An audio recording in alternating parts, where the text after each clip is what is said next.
sister tried to sabotage my relationship during the holidays. Christmas Eve ended with my boyfriend stepping out into the snowy street, a perfume box that wasn't for me clenched in his hand, and my family frozen as if someone had read a verdict. My sister laid out her evidence on the table: screenshots where he supposedly flirted with a woman called Elle, a map showing his car stopped by his access bar at the time of the toast, and the gift card with his and her names written in my own pen.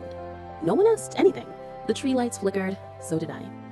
The warnings had started 2 days earlier. I found the label of a package I'd prepared for my mother changed, now redirected from my boyfriend to my sister.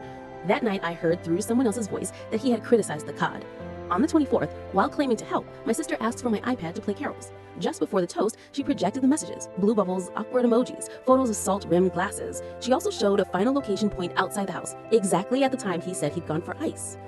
The next morning, she went out to buy bread and left the iPad on the counter.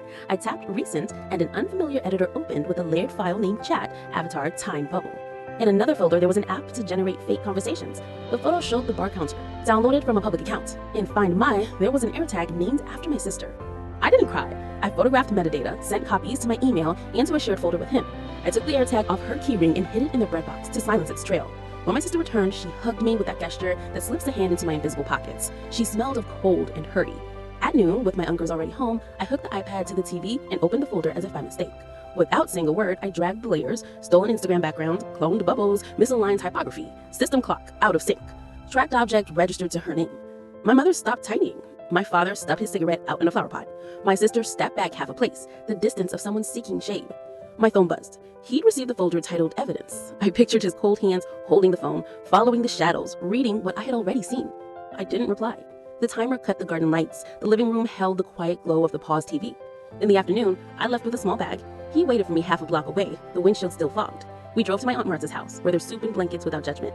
That night, there were no carols, but there was clean air, like after sweeping glass. The next day, I went back for my things. In the kitchen, on the bread box, lay the AirTag casing open like an empty seed. My sister didn't cross the hall. Behind her door, I heard the bustle of someone packing excuses. I saved copies in another cloud and deleted the conversation app. My mother placed the perfume on the microwave, with no recipient. We rang in the new year away from home. He sliced grapes on a dessert plate, the TV low so as not to wake the kids.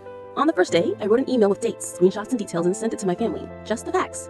That afternoon, someone told me my sister had gone away with a friend for a while. I didn't return the call. We chose a pine in my aunt's garden and hung the AirTag casing as an anonymous ornament. Back in our apartment, we opened the windows to let out the smell of wet wool from the coats and put a pot of pasta on to boil. He washed 2 plates with methodical patience. I put the folder with the evidence where it wouldn't get in the way, but where I could find it if anyone doubted again. Outside the city, turned off the party lights and left on only what was necessary. When we sat down to eat, the table was small and enough, and the phone had nothing to say.